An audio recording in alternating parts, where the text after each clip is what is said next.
여러분 안녕하십니까? 새노래TV의 강요엘입니다.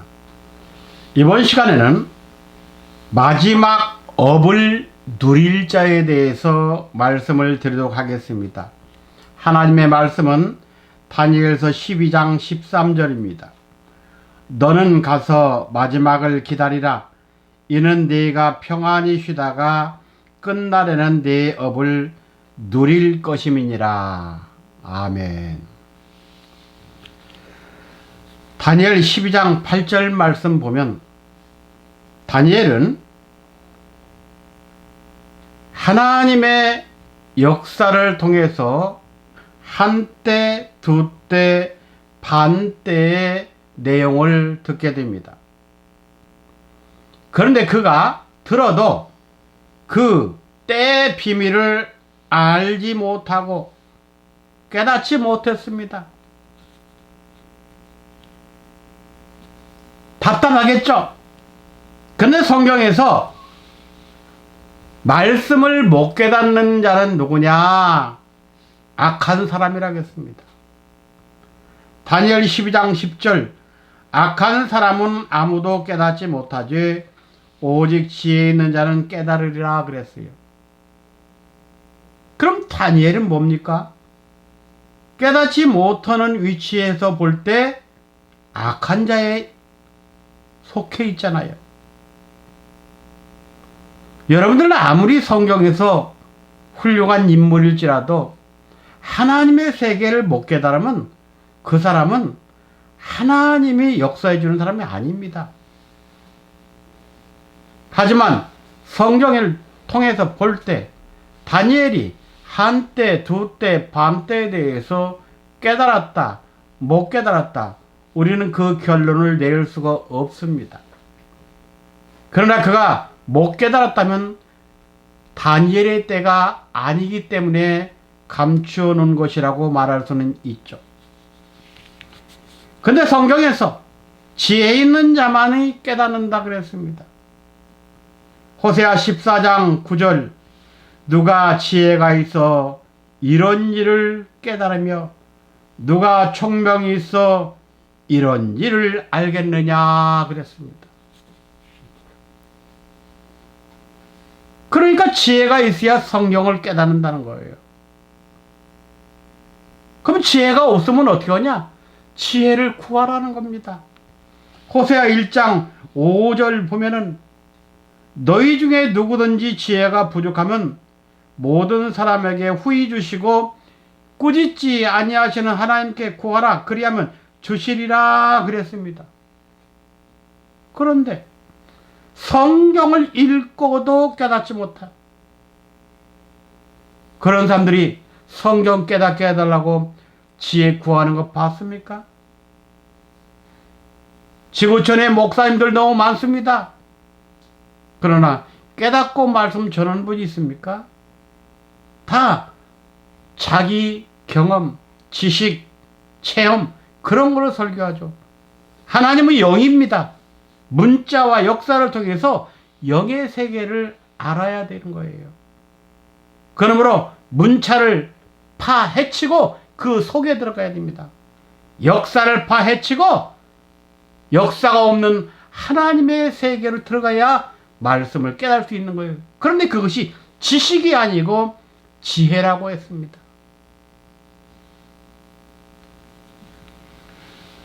다니엘 1장 20절 보면 다니엘은 바벨론 박수와 술객보다 지혜와 총명이 10배나 나았다고 했습니다.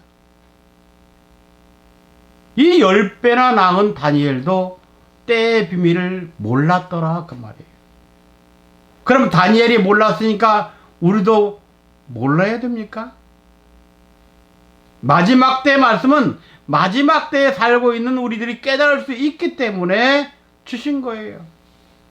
그럼 저나 여러분이 오늘 지혜를 받고 깨닫는 역사가 있어야 될 줄 믿습니다. 그러면 성경에서 어떤 자가 마지막 업을 누릴 수 있는가? 이 말씀은 시편 24편 3절과 4절 말씀에서 가르쳐주고 있습니다. 여호와의 산에 오를 자 누구며 그 거룩한 곳에 설 자 누군고 곧 손이 깨끗하며 마음이 청결하며 뜻을 허탄한데 두지 아니하며 거짓 맹세치 아니하는 자로다 그랬습니다. 네 가지 내용으로 말씀하고 있죠.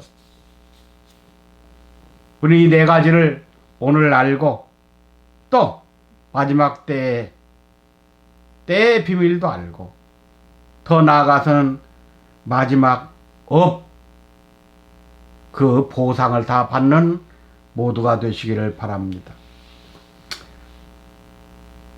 누가 마지막을 깨닫고 또 업을 누릴 수 있는가? 첫째, 손이 깨끗한 자입니다.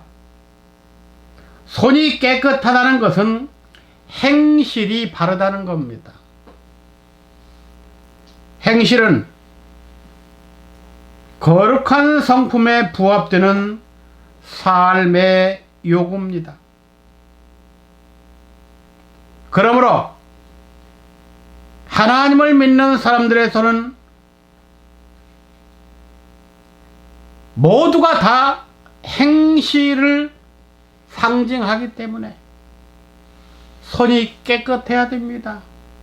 행실이 발라야 됩니다. 손이 깨끗하다는 것은 하나님 앞에서 범죄하지 않는 자를 칭합니다.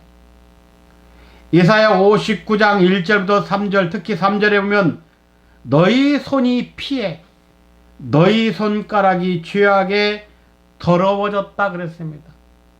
바로 이 손은 행동을 말하는 거예요. 우리의 손에 피가 가득하면 하나님이 우리를 쳐다보는 순간 눈을 감아버린다 했어요. 우리가 아무리 기도 많이 해도 듣지 않는다겠습니다. 그 말씀이 이사야 1장 15절에 있죠.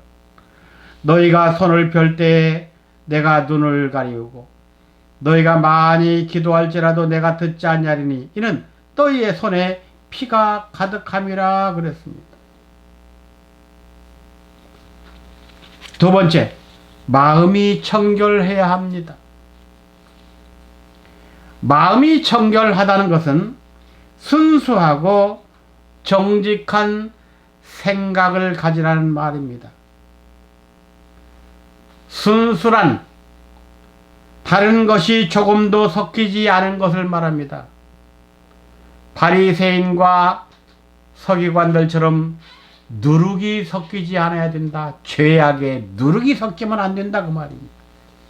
이것을 에덴 동산으로 가서 보면 선과 악을 분별하는 자를 말합니다. 아담은 선과 악을 분별하지 못했기 때문에 그걸 통째로 씹어 먹었습니다. 그 다음 정직이란 말은 거짓이나 허식이 없이 마음이 바르고 곧은 상태를 말합니다. 이것은 마치 마귀처럼 거짓말을 하는 것. 하지만 순수하고 정직한 자, 그는 거짓말을 하지 않아야 됩니다. 또 외식을 하지 않는 것을 말합니다. 바로 순수하고 정직한 것은 누룩이 섞이지 않고 거짓말하지 않고 외식하지 않는 자. 겉으로는 성도 사랑하는 것 같죠. 그런데 뒤에 가서는 그 성도에 대해서 욕합니다. 설교할 때는 아주 근사하죠. 그런데 그의 삶을 보면 말도 못합니다. 편가르고 없는 말 치어내고 다른 목사 저주하고 불쌍한 사람들이죠. 시편 24편 4절 손이 깨끗하며 마음이 청결한 자는 뜻을 허탄한 데 두지 않는다고 했습니다. 또 거짓 맹세를 하지 않는다 했습니다. 마태복음 5장 8절에서 마음이 청결한 자는 하나님을 본다고 했습니다. 이렇게 하나님 앞에서 순수하고 정직하고 생각까지도 깨끗한 사람, 이렇게 마음이 청결한 자만이 마지막 때 업을 누린다는 말입니다. 세 번째, 뜻을 허탄한 데 두지 않는 자라고 했습니다. 이 말은 무슨 말이냐? 우상숭배와 불신앙의 세계를 떠나야 된다는 말입니다. 허탄이란 말은 거짓이 많고 망령된 것으로, 첫째, 행함이 없는 자를 말합니다. 야고보 2장 20절. 예수를 믿는다 합니다. 교회 생활합니다. 직분도 가졌습니다. 그런데 행함이 없다. 그는 우상숭배자입니다. 불신앙자입니다. 행함이 없는 것은 속되고 꾸미기 좋아하고 무가치한 사람을 말합니다. 이들은 하나님의 말씀보다 신화를 더 믿는 자들입니다. 신화가 무슨 말입니까? 꾸며낸 이야기입니다. 허구예요. 시편 24편 4절에 분명히 그랬잖아요. 마음이 청결한 자는 뜻을 허탄한 데 두지 않는다. 그러면 뜻을 허탄한 데 두지 않는 자, 우상 숭배하지 않습니다. 불신앙도 없습니다. 그녀는 뭡니까? 땅의 것을 생각하지 않고 위의 것, 하늘 것만 바라보는 자가 돼야 된다고 골로새 3장 2절에서 말씀합니다. 네 번째, 거짓 맹세치 않는 자입니다. 거짓 맹세하지 않는 것은 무슨 말입니까? 이건 진실을 말합니다. 진실이란 거짓이 없이 참된 것을 말합니다.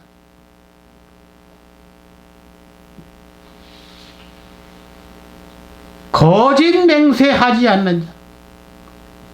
만약에 거짓 행하는 자는 성경 볼 때 마지막 때 하나님의 집, 즉 영원한 천국에 들어가지 못한다고 했습니다. 시편 101편 7절. 거짓 행하는 자가 내 집안에 거하지 못하며 그랬습니다. 여기서 내 집안은 이 땅에서는 교회죠. 그러나 영원한 세계에서는 천국입니다. 거짓 행하는 자는 마귀 사탄 그대로 행동하는 거예요. 예수 믿으면서도 하나 바꿔지지 않았다 그 말이에요.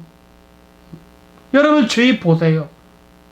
오히려 믿는다고 교회 다니는 사람들이 더 사람들을 억울하게 하고 더 돈놀이하고 돈 떼먹고 말이 아니죠. 그래서 성경은 그런 자를 입이 미련한 자다 그렇게 말해요. 잠언서 10장 8절. 입이 미련한 자는 패망하리라. 그러면 물질을 다 뺏어간다는 말도 되겠지만 결론적으로 말하면 하나님을 믿는 거 다 인정하지 않는다는 얘기예요. 어떤 자가 미련한 자입니까? 어리석게 말을 짓거리는 자예요. 하나님의 말씀은 생명과 영입니다. 그럼 여러분들 죽은 자에게는 생명의 말씀을 전해야 되고 살아있는 생명이 있는 자에게는 영의 말씀을 전해야 됩니다. 그러면 여러분들 문자 한 구절 읽고 거기에서 생명이 뭐고 거기에서 영이 뭔지 아십니까? 그러면서도 교회생활 잘한다 하고 자기들끼리 무리져서 다니면 정말 좋은 사람이라고. 이건 말이 안 되죠. 그래서 세상에서도 억울함을 당할 수 있기 때문에 마지막 때 백보자 심판 앞에 다 드러난다고 했습니다. 인간들, 즉 정치세계 보세요. 여당과 야당으로 갈라져서 서로 못 잡아먹어서 한이죠. 교회세계에서도 뭡니까? 나는 누구 목사편이다. 나는 누구 목사편이다. 아무리 말씀을 문자적으로 잘하고 히브리 헬라어를 가르친다 해도 그 사람 마음이 거짓으로, 그 사람 마음이 진실하지 않다면 그 사람 입에서 나오는 성경은 하나님의 말씀이 아니라 사탄의 말로 전환되는 겁니다. 어떤 목사가 이렇게 설교합니다. 에덴 동강 중앙에는 한 나무만 있어야 되니 두 나무다. 그렇다면 왜 두 나무인가? 그것은 동전의 양면성으로 볼 수 있다 그럽니다. 한 면은 생명, 한 면은 죽음. 그러니까 성경을 잘 하나님 편으로 보면은 생명이고, 성경을 사단의 위치에서 사단의 심정으로 보면 그것이 선악나무, 죽음의 나무가 된다라고 그렇게 말하는 걸 들었습니다. 자, 그럼 우리는 이 땅에서 마지막 하나님의 세계의 뜻을 깨닫고 마지막 우리에게 주시려 하는 업을 받아 누릴 수 있는 자격자가 되어야 됩니다.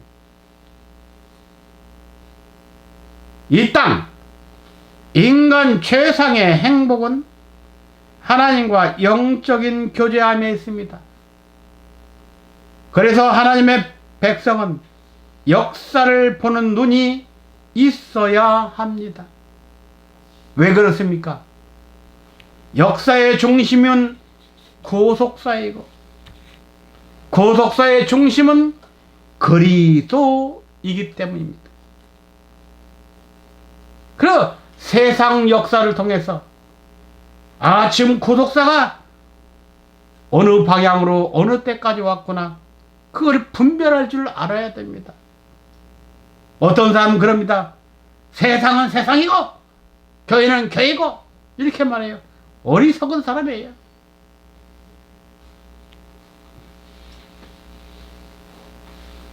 예수 그리스도께서 인류를 죄에서 속량하여 하나님의 나라를 건 사람이 인류를 향하신 하나님의 기쁘신 뜻입니다. 이러한 뜻을 깨닫고 사는 자들은 복의 복과 번성의 번성을 받고 하나님의 자녀의 권세를 가지고 세상을 이길 수 있습니다. 하나님의 말씀에 권세가 없는 자는 세상을 이길 수가 없습니다. 세상은 사탄이 지배하고 다스리는 곳입니다. 사탄을 이길 수 있는 권세는 말씀밖에 없다고 예수께서 마태 4장, 누가 4장에서 사탄을 이기는 장면이 나옵니다. 자, 우리는 이제 하나님의 뜻을 알고 그 뜻의 결과를 열매로 맺어드려야 합니다.